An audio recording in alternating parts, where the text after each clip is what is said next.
Okay, here's another look at the Brandywine.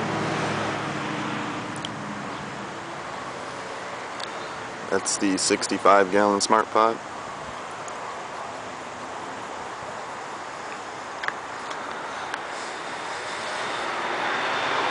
Let's take a look at what we're doing here.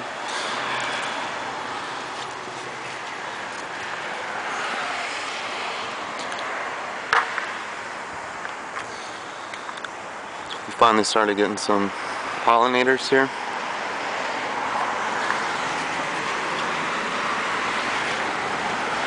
I don't have anything that's ripe yet. And this thing's finally really starting to set up fruit though.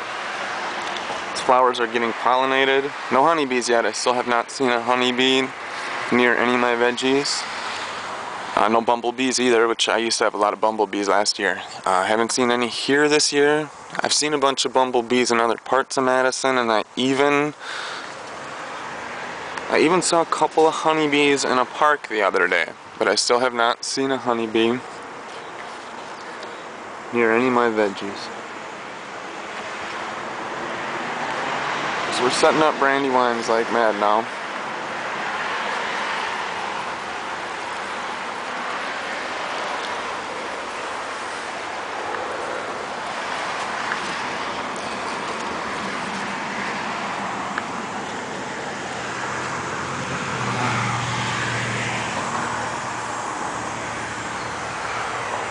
I haven't eaten any yet, like I said, none of them have ripened.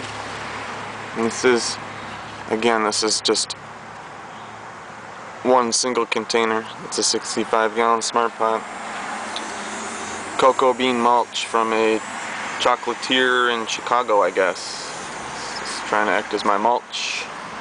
Keep the moisture in, keep the consistency steady so not as many of these Brandywines will split open. So I guess they're notorious for that. Now this is my first year doing Brandywine. I've done smaller, like Roma style stuff in the past. Anybody's got any advice or tips or stuff to look for, let me know. I don't think, I've been a little worried of the blight, which I guess is real common here. So there it is. Let's go take another look at the potatoes while I'm here. Potatoes in the smart pot. On the left here is a 25-gallon smart pot.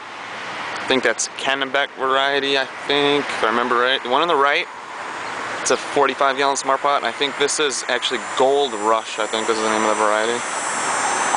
And they're doing alright. We'll see what happens here. Been getting some damn Japanese beetles and stuff, you know. This one's just about to flower, so you know, I could probably start to dig some of these up, but I don't play like that.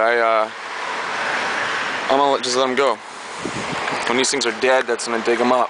If I can find a cameraman to film it for me, I'll try to put a video of that, because you never know what we're gonna get. Out of this container last year, I got at least 12 pounds, maybe 15 pounds out of that 25.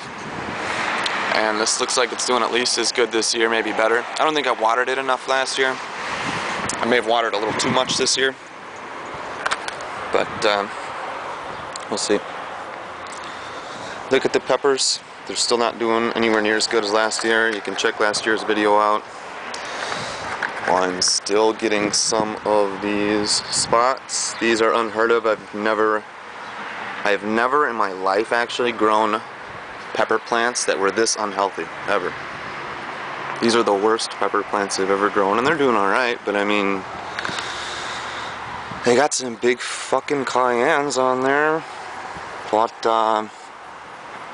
yeah, I've grown smaller plants. It's about what you yield off the plant. You know, some people are so amazing they keep a plant alive. That's not the fucking goal. You need to yield. And I've yielded 2-3 times this amount on plants that were half the size. I have 6 plants here.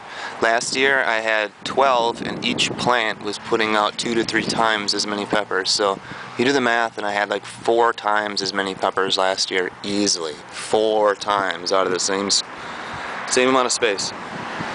But Again, I'll get another far away shot. That's the Brandywine. It's touching the roof. It's going to get a lot bigger. I planted that thing late. Any questions, let me know.